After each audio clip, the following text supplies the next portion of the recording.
Hello everyone, कैसे हैं आप सब लोग। आई होप सभी अच्छे होंगे। आज का स्पेशल टॉपिक क्या है? आज का स्पेशल टॉपिक है कि अभी थोड़े दिनों बाद में 14 मार्च को हम सब लोग होली का त्यौहार मनाएंगे।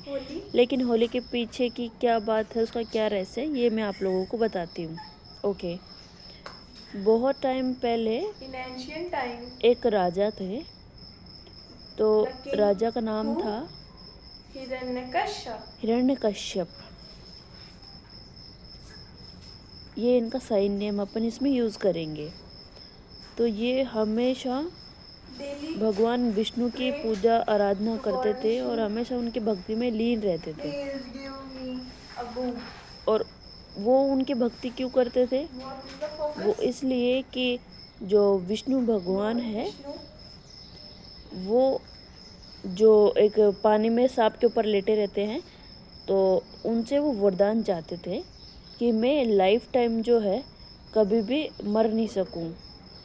तो जब उन्होंने मुझे वरदान दिया तो मैं कुछ दिनों बाद हिरण्यकश्यप जो है वरदान मिलने के बाद पूरी सोसाइटी को बहुत ज़्यादा परेशान करने लगे। तो इससे क्या है ना कि सभी लोग बहुत ज़्यादा परेशान रहने लगे। उसके कुछ सालों बाद जो हिरण्यकश्यप है उनको एक बेटा जन्म हुआ। तो उनका जो बेटा था उनका नाम क्या था? वो था प्रहलाद। जो प्रहलाद था वो अपने पिताजी की भी रिस्पेक्ट करते थे, लेकिन साथ में भगवान विष्णु की भी पूजा आराधना करते थे। एनी टाइम, सुबह शाम, कोई सा भी टाइम हो, वो भी भगवान विष्णु की आराधना में ही लीन रहते थे। लेकिन उनके जो पिताजी है हिरण्यकश्यप, उनको ये पसंद नहीं था कि वो भगवान विष्णु की पूजा आराधना करे। वो अपने आप को भगवान विष्णु बताते थे कि तुम भगवान विष्णु की पूजा नहीं करके मेरी पूजा करो। लेकिन जो पुत्र प्रहलाद थे वो सिर्फ भगवान विष्णु की ही पूजा करते थे। हाँ, वो उनकी रिस्पेक्ट करते थे, लेकिन भगवान के समान उनको वो नहीं मानते थे, है ना।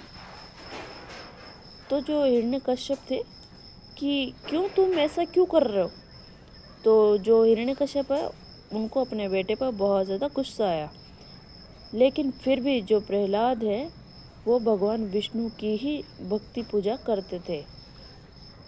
जो हिरण्यकश्यप है उन्होंने बहुत सारे प्लान बनाए प्रहलाद को ख़त्म करने की, और उसको पहाड़ पे भी लेके गए।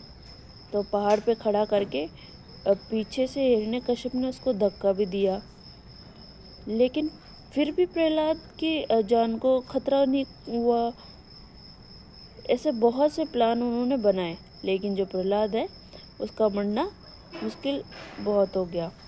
वही साथ में जो हिरण्यकश्यप थे उनकी सिस्टर थी जिनका नाम था होलिका।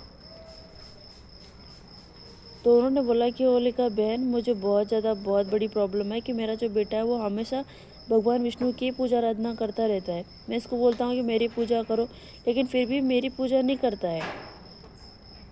तो उनकी बहन बोलती है कि भैया आप परेशान मत हो, मेरे पास एक सुझाव है, वो मैं आपको बताती हूँ। मैंने भगवान की पूजा आराधना करके मुझे भी वरदान मिला है। मेरे पास एक जादुई कंबल है, तो मैं अगर उसको ओढ़ के आग में बैठ जाऊँगी ना प्रहलाद को गोदी में लेके, तो मैं तो नहीं जलूँगी, लेकिन प्रहलाद जो है वो मर सकता है। तो हिरण्यकश्यप बोलते हैं कि अच्छा, कि हाँ हाँ ओके चलो ठीक है। तो फिर बहुत सारी लकड़ियाँ इकट्ठी करके होली जलाई गई, और होलिका जलाने के बाद उसमें होलिका और उसकी गोद में पुत्र प्रहलाद को बता दिया गया।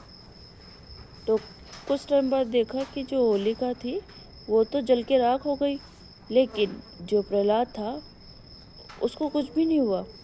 तो राजा ने ये देखा कि ये क्या था,